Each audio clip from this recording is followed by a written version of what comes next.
평안들 하시죠. 자, 오늘도 복된 주일입니다. 오늘은 지난주에 연이어서요. 하나님께서 우리를 어떻게 보시는지 우리가 한번 살펴보고, 그러면 우리는 서로를 또 어떻게 봐야 될지 그것을 확인하고, 또 그리고 그 놀라운 진리 가운데 우리가 다시 한번 하나님의 영광을 경험하고 하나님의 임재를 경험하고 하나님의 음성을 듣는 시간을 가졌으면 좋겠습니다. 지난주에 저희가 체루빔, 그룹을 이야기하면서 4가지 동물의 모습을 가진 한 바디, 그 천사의 존재를 우리가 살펴봤습니다. 황소의 모습, 인간의 모습, 독수리의 모습, 사자의 모습. 이 4가지가 너무도 분명하게 예수님의 리더십을 이야기하고 계시고, 실제로 예수님은 완벽하게 이 4가지가 가지고 있는 그런 놀라운 리더십을 가지고 이 땅에서 하나님의 뜻을 이루시고 하나님의 사람들을 훈련시키시고, 또 저희들에게 어떻게 이 땅에서의 삶을 살면서 우리가 하나님 나라의 리더로서, 킹덤 리더로서의 역할들을 감당할 수 있을지 분명한 진리를 보여주셨습니다. 그래서 저희가 지난 시간에 잠깐 동안 그것을 나누고, 특별히 그 예수님의 4가지 리더십이 우리에게 분명하게 나타내시는 것은 우리 역시 하나님 나라의 지도자로서 각자가 모두가 하나님이 원래 주신 리더십을 가지고 태어났었고, 또 그런 가운데 우리가 어떻게 예수님처럼 됨으로 인해서 예수님같이 그 4가지의 훌륭한 리더십을 다 이 땅에서 소유하고 실천함으로 하나님이 원하시는 그 완전함의 모습에 이룰 수 있는 그 진리를 우리가 함께 살펴봤습니다. 그리고 이것이 우리의 기도 제목이고요. 특별히 지난주에 제가 강조한 한 가지가 있습니다. 아직은 우리가 이 땅에서 그 여행을 하고 있습니다. 원래 하나님이 원하시는 그 훈련의 단계에서 마지막 단계는 이 4가지의, 예수님이 가지신 4가지의 그 리더십의 유형이 우리 안에 이루어지면서 우리가 하나님 나라를 위해서 일하는 진정한 킹덤 리더들이 되는 것인데, 아직은 우리가 갈 길이 먼 우리들의 모습입니다. 여전히 우리들은 우리 부족함을 가지고 살아가고 있는 그 가운데 우리가 꼭 명심해야 될 것은, 지난주에 제가 나눈 것처럼요, 우리가 다 다르게 부르심을 받았다는 사실입니다. 모두가 다 다른 부르심을 가지고 다른 장점들을 가지고 이 땅에 부름을 받아서 나오고, 그러면서 우리가 하나님의 그 모든 훈련 계획 가운데, 훈련 시간표 가운데 다른 여행들을 하고 있다는 사실입니다. 그래서 교회는요, 다른 사람들이 모인 집합체입니다. 그러니까 모두가 지금 다른 성격을 가지고 다른 리더십의 유형을 가지고 모인 사람들이 모인 교회에 문제가 없을 수 없습니다. 갈등이 없을 수 없습니다.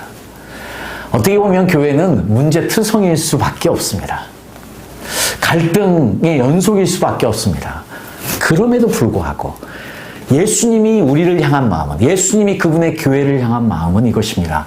그럼에도 불구하고 너희들이 서로 다름에도 불구하고 하나됨을 연습하라 입니다.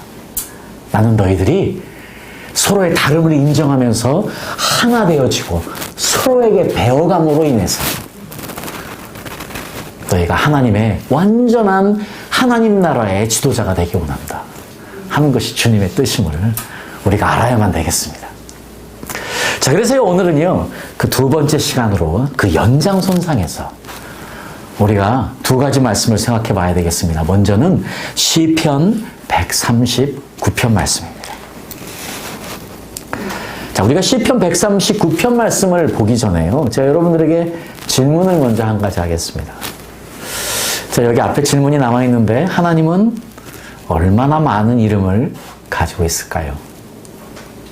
자, 하나님은 몇 가지 이름을 가지고 계실까요? 생각해 보신 적 있으세요?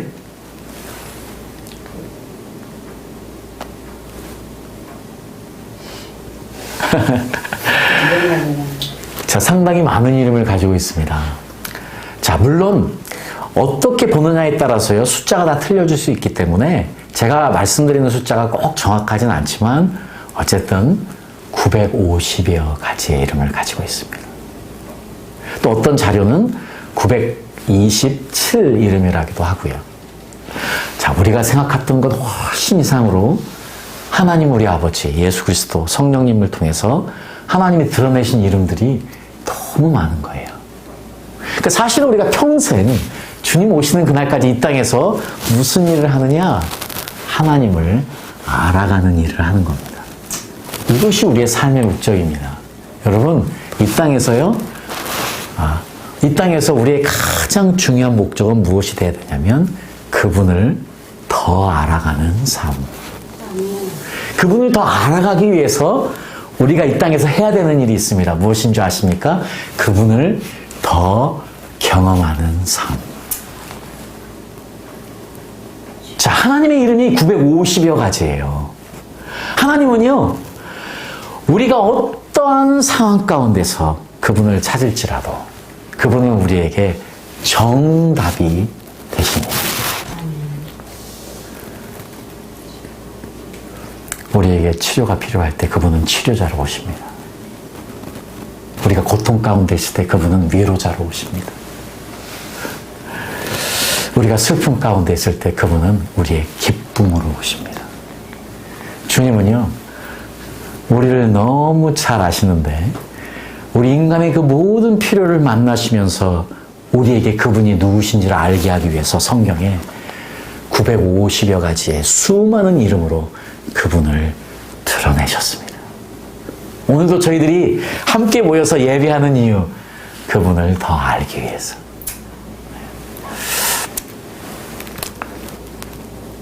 자, 그렇다면요, 우리가 한 가지, 특별히 오늘은 저희가 그 950여 가지의 하나님의 그 많은 이름 가운데 한 가지 이름을 좀 기억했으면 좋겠어요. 그 이름이 뭐냐? 오늘 우리가 모인 이 주일 예배, 모인 이 예배의 가장 중요한 목적 중에 한 가지이기도 해요. 오늘 이 말씀 보세요. 지금 출애굽기 20장 말씀에 안식일을 기억하여 거룩하게 지키라. 엿새 동안은 힘써 내 모든 일을 행할 것이나 일곱째 날은 내 하나님 여호와의 안식일인즉 너나 내 아들이나 내 딸이나 내 남종이나 내 여종이나 내 가축이나 내 문 안에 머무는 객이라도 아무 일도 하지 마라. 이는 엿새 동안에 나 여호와가 하늘과 땅과 바다와 그 가운데 모든 것을 만들고 일곱째 날에 쉬었음이라. 그러므로 나 여호와가 안식일을 복되게 하여 그날을 거룩하게 하였느니라. 자, 지금요, 안식일에 우리가 모여서 이 날을 거룩하게 하는 겁니다. 이 날을 거룩하게 하기 위해서 우리가 알아야 되는 것이 그룹, 체루빔이에요. 왜냐면 이 천사의 지금 하늘에서, 하늘 보호자 옆에서 지금 거룩하다, 거룩하다, 거룩하신 이여, 하나님을 찬양하는 그 천사가 그룹이에요. 그 그룹이 임했을 때 이 자리가 복되고 그 하나님의 임재를 경험할 때 우리가 거룩되어짐으로 떠나는 예배가 되는 거예요. 지금 이 자리에 모이는 우리가 첫 번째 이유, 특별히 이 말씀을 통해서 한 가지 우리가 분명히 알아야 되는 것은 하나님의 창조 사역. 그러니까 창조주 하나님을 기억하고 기념해서 이 날을 거룩하게 하는 것이 우리의 주일에 모인 목적 중에 하나예요. 자, 나중에 또 우리가 시간이 되면 안식일은 무엇인지, 주일은 무엇인지 성경에서 특별히 구약에서 나오는 세 가지를 분명히 우리가 살펴볼 시간이 또 있을 겁니다. 근데 오늘은 특별히 그 중에서 한 가지, 창조주 하나님. 주일날 우리가 모이는 목적, 창조주 하나님을 기억하는 것. 창조주 하나님을 기억함으로 그분의 창조 사역을 우리가 다시 생각하고, 그리고 이 창조주 하나님이 내 삶의 주인이심을 선포하고, 그리고요, 내 모든 염려, 근심, 걱정 다 내려놓고 그분의 평안으로 채워져서 돌아가는 시간이 이 시간임을 믿습니다. 네. 자, 우리가 다른 건 모르겠고 창조주 하나님을 이야기하면 얼마나 많은 시간을 여러분과 나눠야 될지 모르겠지만 오늘은 창조주 하나님을 기억한다면 우리가 지난 시간에 연이어서 오늘 또 기억해야 되는 것. 하나님이 우리 모두를, 자, 이 땅에 수억에 엄청나게 많은 사람들이 있습니다. 그 모든 사람들을 하나님이 다르게 그분의 형상대로 창조하셨다는 것입니다.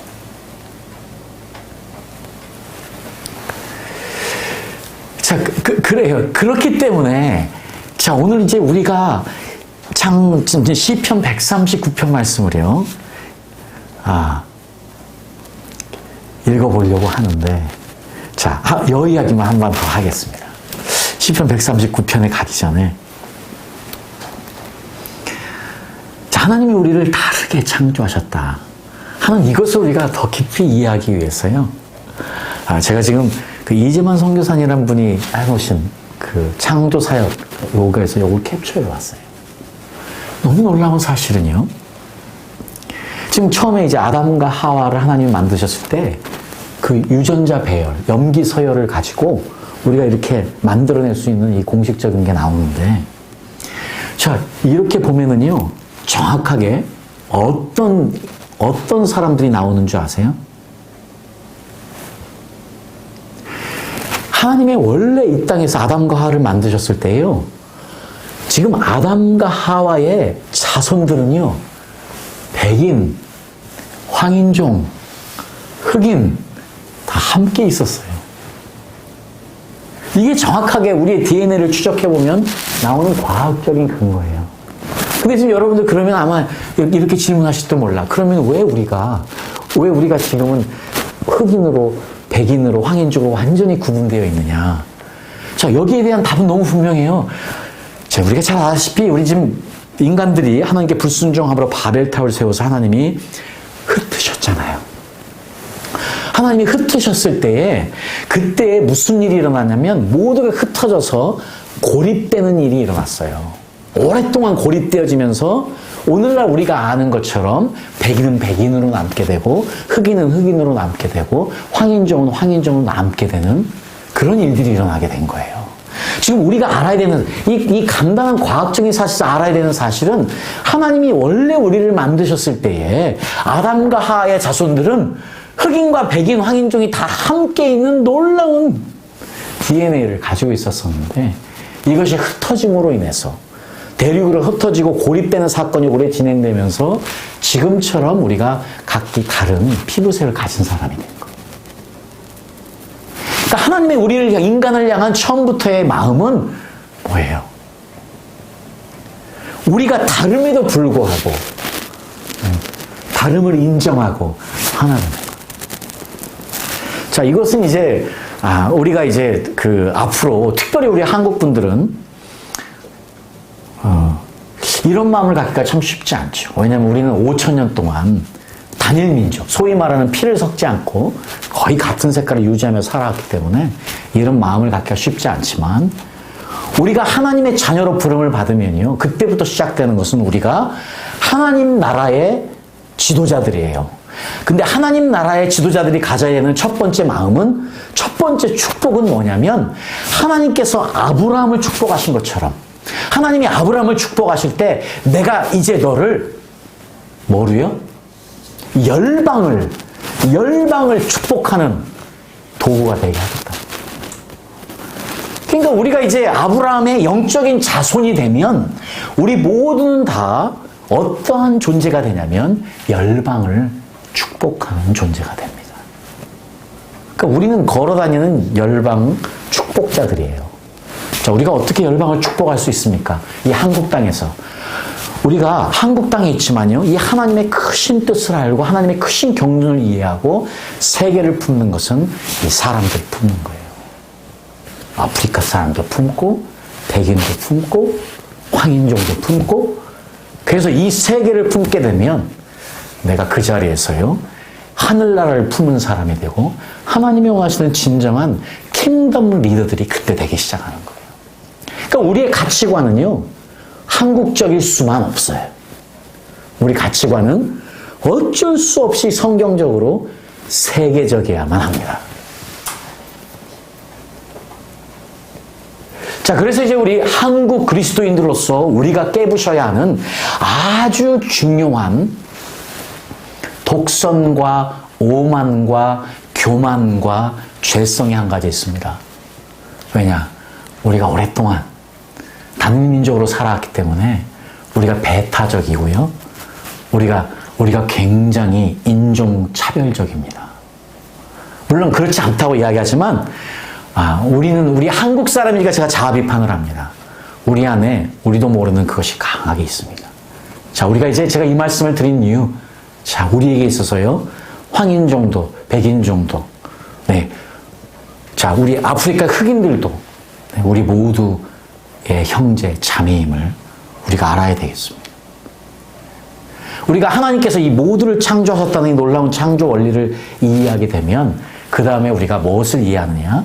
자, 일치 가운데 다양성. Diversity in unity. 우리가 서로 다른데 모여서 하나 되는 것. 이것이 아름다운 일이에요. 그런데 또 중요한 것은요, 우리가 다 다르지만 하나가 되면서도 또 어떤 것이 중요하냐? 우리가 서로 다름을 하나님이 그대로 인정하기 때문에 똑같아지면 안 된다는 사실이에요. 그래서 제가 여기서 일치 가운데 다양성, 다양성 가운데 일치라는 표현을 썼습니다. 이것이 교회에서 일어나는 일이에요.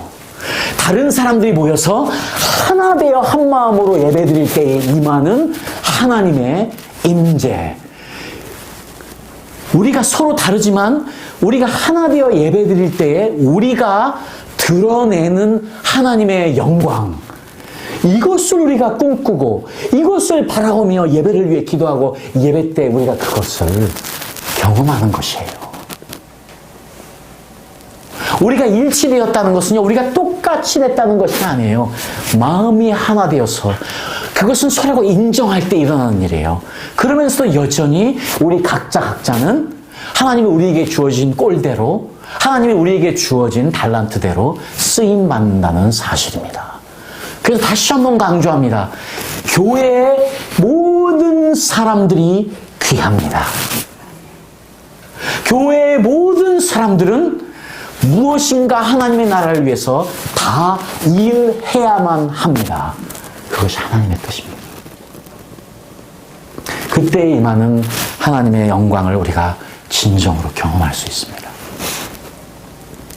자, 그래서 이제 이 생각을 가지고, 이 마음을 가지고요, 시편 139편을 우리가 한번 보죠. 자, 1절에 보니까요, 자, 시간이 좀 지나서 제가 좀 빨리 넘어가도록 하겠습니다. 자, 이번 주에 특별히 한번 여러분들이 시편 139편을 계속 읽으면서 묵상하면서 한번 기도했으면 너무 좋겠습니다, 이번 주에. 네. 그러면서 하나님이 어떻게 여러분에게 있는 곳에서 임재하시고 이 말씀을 내 말씀으로, 내마가 임하는 것을 좀 경험들 하셨으면 좋겠어요. 첫 번째로 우리가 꼭 알아야 되는 것이 여호와여 주께서 나를 감찰하시고 아셨나이다. 우리가 너무 잘 아는 것처럼 주님이 나를 다 아신대요. 그래서 나의 안고 일어섬도 아시고, 나의 생각도 아시고, 나의 눕는 것, 나의 모든 행위를 아시고, 내 혀에 말하는 모든 것을 아시고. 그러니까 우리가 하나님 앞에 감출 게 없는 거예요. 그러니까 예배 때 우리가 모일 때 감추면 안 돼요. 거룩을 위장하면 안 돼요. 종교성으로 위장해서 내가 그러면 안 돼요. 하나님이 원하시는 건 있는 모습 그대로 나와서 나를 들이는 거예요. 왜냐면 이미 다 아시나. 우리가 양복 입었다고 가려집니까? 양복 입었다고 지난 6일 동안에 내 죄가 가려집니까? 내가 양복 입었다고 내가 갑자기 거룩한 사람이 됩니까? 아니에요. 내가 넥타이 메고 앞에 말씀을 전한다고 생명이 나갑니까? 아니에요.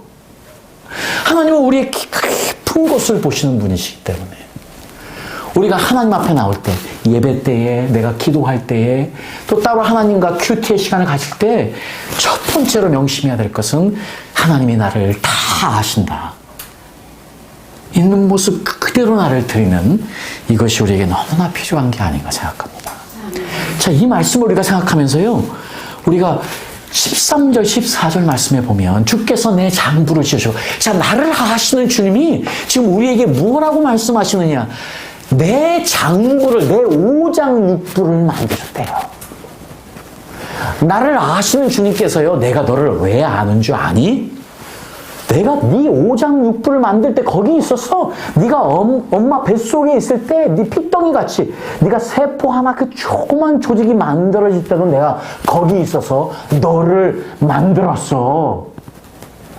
이거 지금 나를 향한 메시지예요. 주님이 나를 거기서 만드셨대요. 지금 이 지구상에 있는 모두를 주님이 거기서 만드셨대요. 그런데 어느 누구가, 교회의 어느 누구가 다른 사람들을 업신여기고 멸시하고 무시하고 그럴 수 없습니다. 그건 죄예요. 주님이 지금 나를 이렇게 만드신 그 주님, 그렇다면 내가 우리 형제 자매들을 바라볼 때 이렇게 귀한 신묘막측하게 지은 하나님의 사랑하는 딸, 아들 볼 수 있어야만 해요.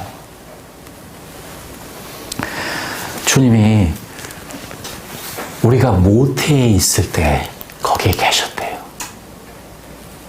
자, 제가 지금 이 말씀을 여러분들에게 이해시켜드리기 위해서 16절에 보니까 내 형질이 이루기 전에 Before God formed me. 이게 지금요, 와, 우리 몸은 지금 이렇게 이루어졌잖아요. 그런데 우리 몸에 가장 작은 단위는 뭐예요? 한국말로도 셀이라고 그러나요? DNA. 그 안에 있는 셀. 이 셀의 숫자가요, 이 지구상의 사람 인구보다 더 많습니다. 우리 안에 그 수십억 조의 엄청나게 많은 셀들이 모여서 내가 됐대요. 근데 지금 하나님의 말씀, 내가 내 형질이 이루기 전에, 저는 이 한국 번역이 너무 멋있어요. 형질. 그냥 영어로는 하나님이 우리를 만들기 전 이렇게 표현이 되는데, 이걸 너무 멋있는 형질이 이루어지기 전에, 지금 우리가 갖춰지기 전에, 네, 주의 눈이 이미 보셨대요. 아셨대요.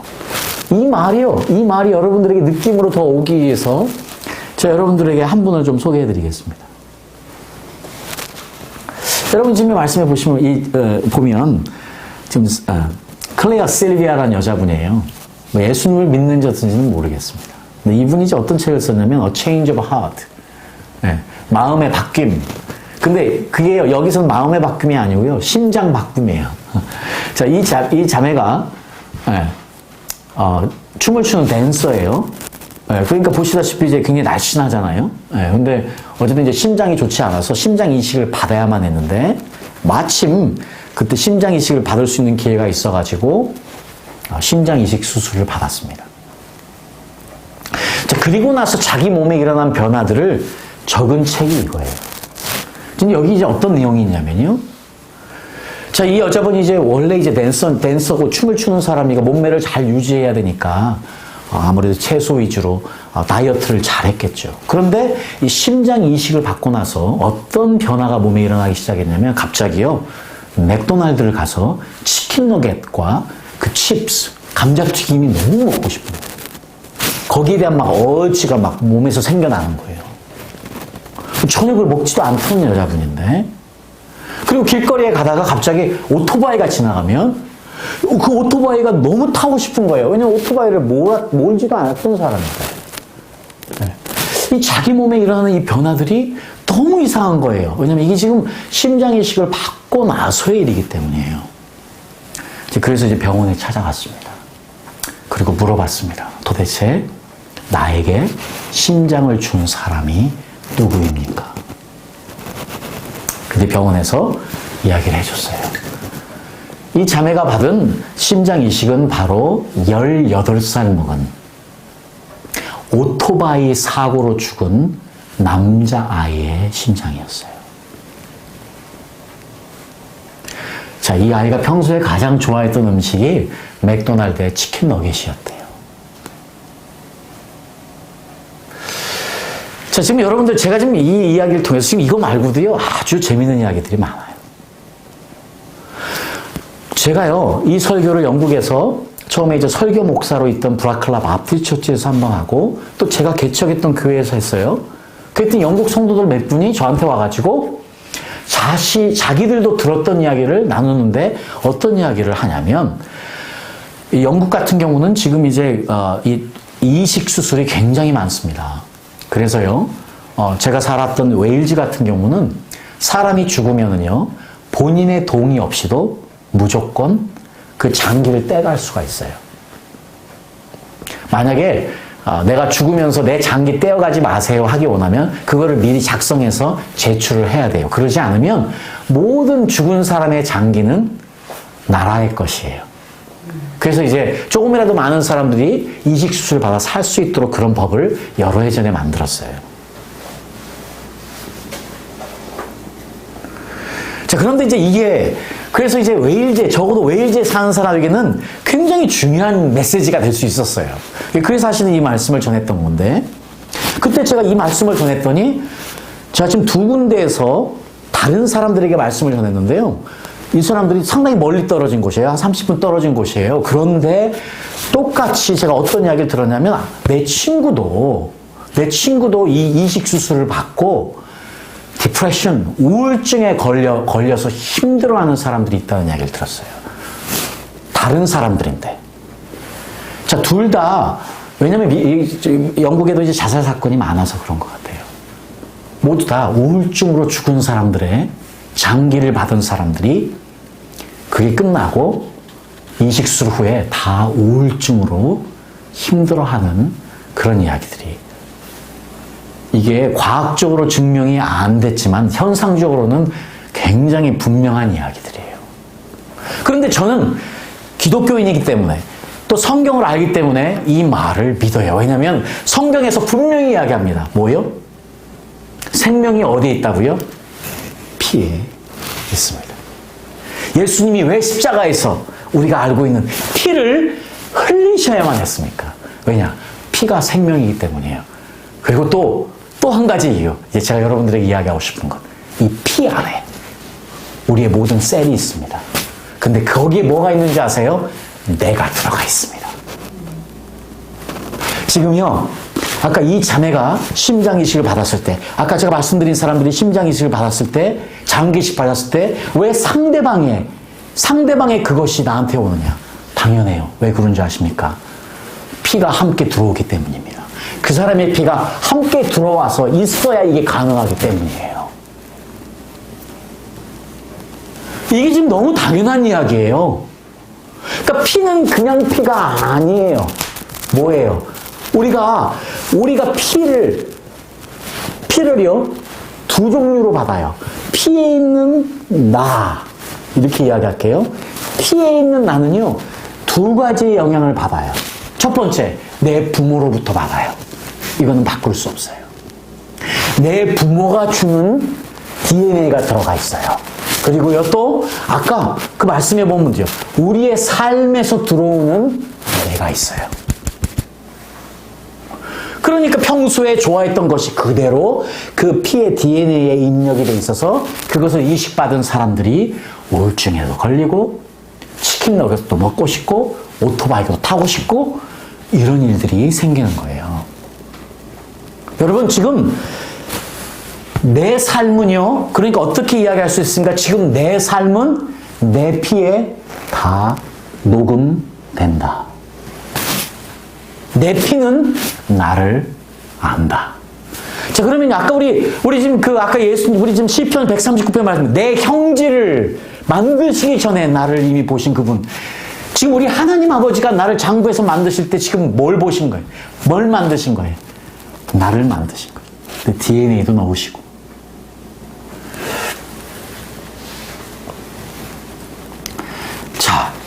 자, 우리가요, 지금 여기에 놀라운 진리가 있어요. 사실은 그래서 제가 이제 웨일즈에 있는 분들에게 설교를 하면서, 여러분들 평소에 살면서 한 번도 전도 못 하시는 분들, 자, 여러분들이 이제 마지막으로 죽으면서 할 수 있는 마지막 일이 있습니다. 여러분, 건강하게 사십시오. 제발 건강하게 사셔서 여러분 장기를 누가 가져가게 하십시오. 자, 그렇지만 그것보다 더 중요한 것, 여러분, 죽기 전에 예수님을 죽도록 사랑하십시오. 그래서 여러분 피에 예수 그리스도가 각인되게 하십시오.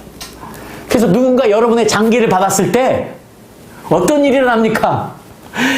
예수님과 전혀 상관없는 사람이 교회에 가고 싶고 찬송 부르고 싶고 말씀을 읽고 싶고 예수님을 부르고 싶은 역사가 있도록 여러분 죽어서라도 전도하십시오 하는 게 제 메시지였습니다.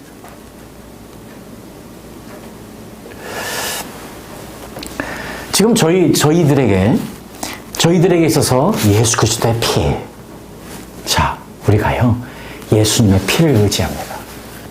우리가 예수님의 피를 의지합니다. 우리 신간서 목사님이 예수님의 피에 대한 책도 너무 정확하게, 아주 정확하게 그걸 분석하셔서 그걸 잘 설명해 놓으셨어요. 나중에 한번 제가 그 신 목사님의 책을 가지고 거기에 대한 이야기들을 또 해보고 싶습니다. 어쨌든 너무 중요한 건요, 여러분 지금 예수 그리스도의 피가 우리에게 왜 중요하냐? 이 예수님의 피가요, 그냥 내가 말로만 부르짖는 그런 것이 언어가 아니에요. 생명입니다. 예수님의 피를 이야기하고 예수님의 피를 내 안에 덮을 때 그것이 지금 영적으로 어떤 일이 일어나냐? 그 예수 그리스도의 피가 내 안에 들어온다는 사실이에요. 내 안에 들어온다는 사실이에요. 내가 예수님 같이 된다는 것은 예수 그리스도의 피가, 예수 그리스도가 내 DNA에 들어와서 각인된다는 사실이에요.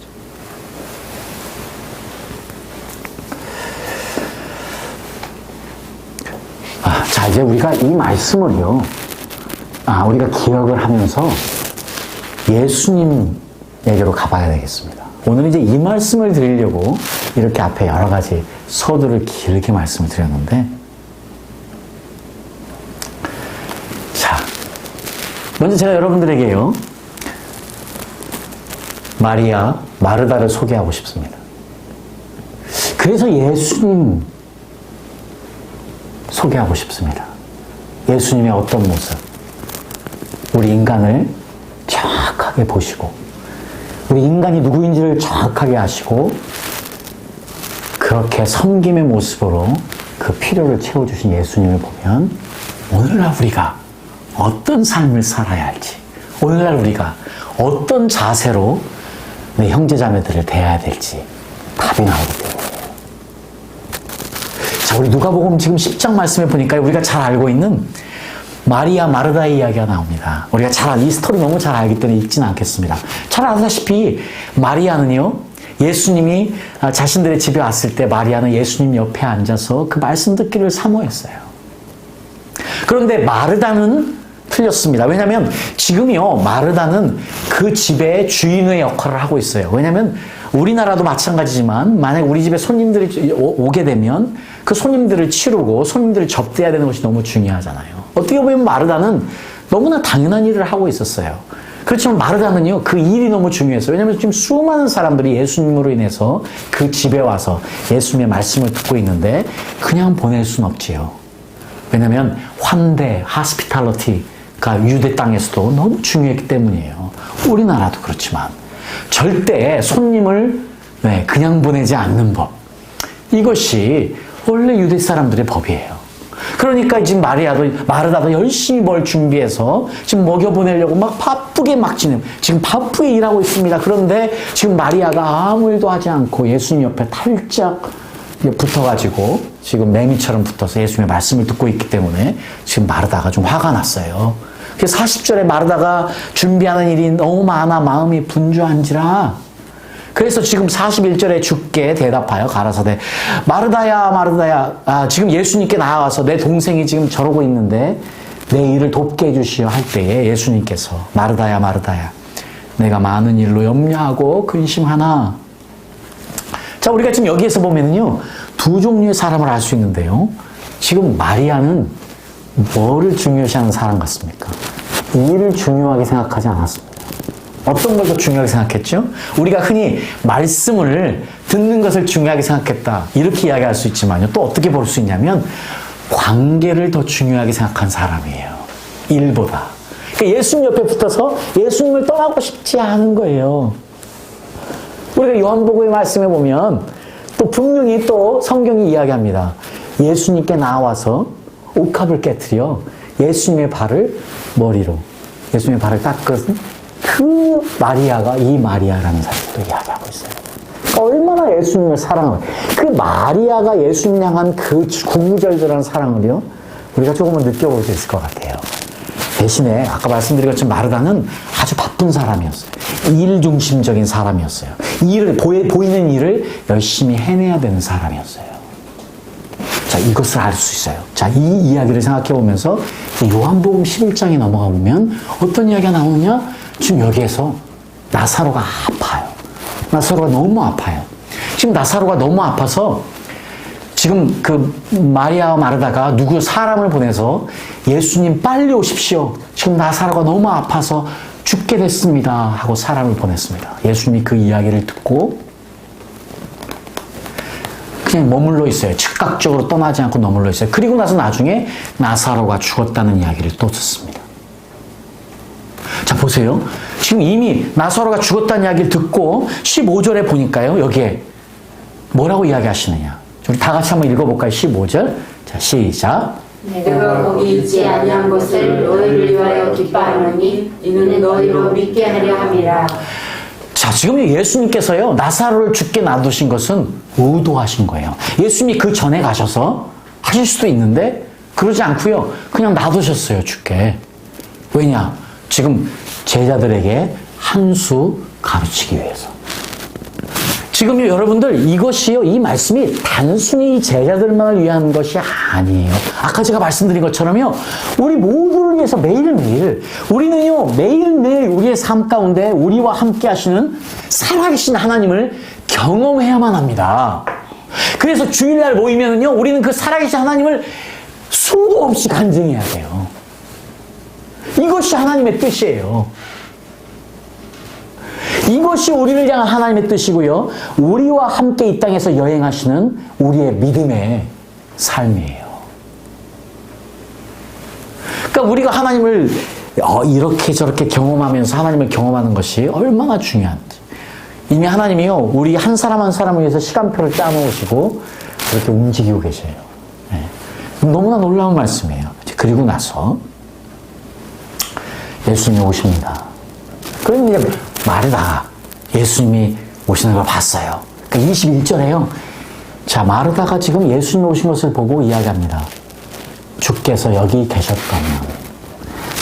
계셨더라면 내 오라비가 죽지 아니하였겠나이다. 그 예수님이요, 지금 어떤 이야기를 하며, 그 23절에 보니까 지금 오빠가 죽었어요. 사랑하는 오빠가 죽었어요. 근데 지금 마르다가요, 지금 어떤 이야기를 듣냐면, 내 오라비가 다시 살리라. 그 마르다가 가로되, 마지막 날 부활에는 다시 살 줄을 내가 아나이다. 예수께서 가라사대 나는 부활이요 생명이니 나를 믿는 자는 죽어도 살겠고. 지금 예수님이요, 자기 오빠를 잃은 지금 마르다에게요, 무슨 이야기를 하십니까? 지금 신학적인 이야기를 하고 계세요. 논리를 가지고 이야기를 하세요. 자, 그래서 무릇 살아서 나를 믿는 자는 26절에 영원히 죽지 아니하리니 이것을 내가 믿느냐. 가로되 주여 그리하이다. 주는 그리스도시요 세상에 오시는 하나님의 아들이신 줄 내가 믿나이다. 여기서 보면 지금 마르다가, 오빠 이름 마르다에게 예수님이요, 지금 무슨 이야기를 하냐면 신학을 가지고 와서 부활신앙을 이야기하면서 너는 이것을 믿어. 이것만 믿으면 돼. 하고 이야기하고 있어요. 자, 우리 아시죠? 자, 그런데 그 다음에 볼까요?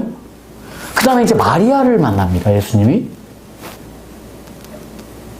자, 그랬더니 마리아가 지금 예수님 발 앞에서 32절에 보니까요, 가로되, 마리아도 지금 똑같이 이야기하고 있어요. 주께서 여기 계셨다면 내 오라비가 죽지 아니하였겠나이다. 자, 그런데 여기서 예수께서 그의 우는 것과 함께 온 유대인들의 우는 것을 보시고 심령의 통분이 여기사 민망히 여기사 가라사대 그를 어디 두었느냐. 주여 와서 보옵소서 하니 예수께서 눈물을 흘리시더라. 여러분, 혹시 이 스토리를 읽으면서 의문이 가지 않으셨습니까? 지금 예수님께서요, 마르다를 보고는요, 신학을 이야기하세요. 진리를, 말씀을 선포하고 있어요. 그런데 지금 마리아를 만나서는 우세요. 자, 지금 다른, 둘 다 똑같이요, 주님께서 여기 계셨더라면, 주께서 여기 계셨더라면, 내 오라비가 죽지 아니하였겠나이다.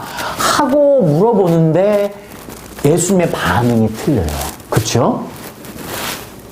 여기에 지금 놀라운 예수님의 놀라운 진리가 숨겨져 있는 거예요. 제가 지금 계속 말씀드렸습니다. 두 사람의 다른 점. 마리아와 마르다가 너무 다른 사람이에요. 같은 뱃속에서 나왔습니다. 너무 다른 사람이에요. 근데 예수님이 지금 마르다가 누군지 아시고 마리아가 누군지 아시고 정확하게 그들을 위로하십니다. 어떻게 해요? 마르다는 진리로 위로하십니다. 그런데 마리아는 어떻게 우셨습니다. 우셨어요.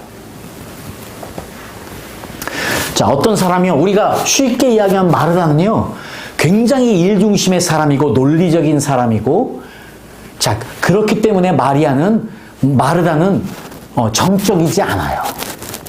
네.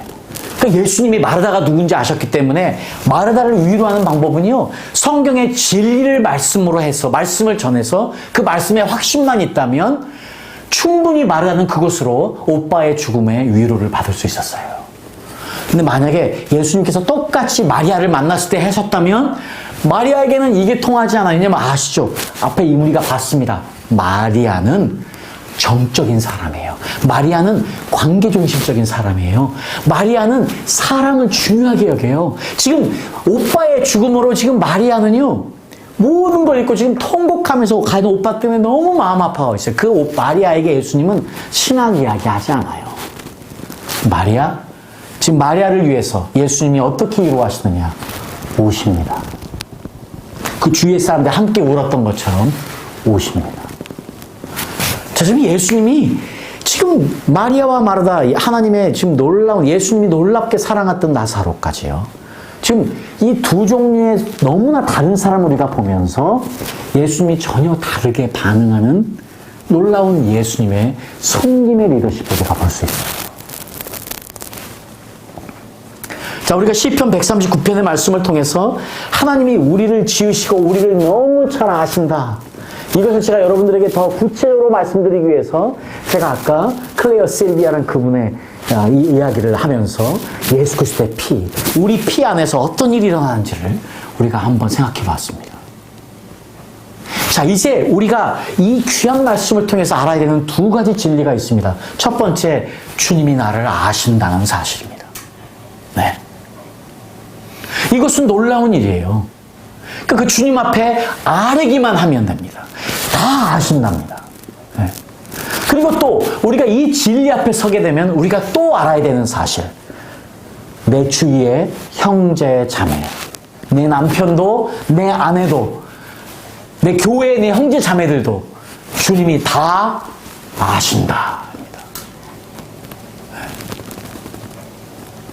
우리가 정확하게 알게 될 때 예수님처럼요, 섬기게 되는 놀라운 일이 있는 거예요. 지금 예수님은요, 마르다를 바꾸려고 하지 않으셨어요. 지금 예수님이 마리아를 바꾸려고 하지 않았어요. 마르다야, 너는 왜 그렇게 논리적이니? 너는 직무상에 울어야 되는데 왜 울지도 않고 있으면서 이렇게 있니? 마리아야, 너는 왜 울고만 있어? 이 진리 앞에 서야지. 이러지 않으셨어요. 예수님은 지금 그들의 필요를 다르게 만나십니다. 부활의 신앙으로 또 우심으로 마르다와 마리아를 위로하신 것처럼 우리도 예수님 같이 되어지는 그런 역사가 일어나면 우리도요, 예수님처럼 다른 사람의 필요를 기꺼이 만나줄 수 있습니다. 다른 사람을 기꺼이 인정해 줄 수 있고, 우리 하나님 아버지가 보시는 것처럼 우리도 그 예수 그리스도 성령 안에서의 우리 주에게 주어진 디서먼트를 가지고요, 상대방을 이해할 수 있는 그런 마음을 가질 수 있습니다. 자, 우리가 이것들을 더 이해하게 되면 나중에는 이제 솔로몬이 가졌던 이 바닷가의 모래알처럼 셀 수 없는 넓은 마음이 무엇인지 우리가 이해할 수 있습니다. 성경이 이야기하는 열린 마음이 무엇인지를 더 이해할 수 있습니다. 여러분, 오늘 이 말씀들을 통해서 시편 139편과 우리 요한복음 11장을 통해서 우리 하나님 아버지가 나를 아신다. 지금 요한복음 11장을 통해서 예수 그리스도 그분이 나를 아신다. 그리고 우리 모두를 아시고 우리 모두의 그 필요를 만나신다. 그 놀라운 그분이 바로 나의 주님이시고 우리의 주님이십니다. 아멘. 네.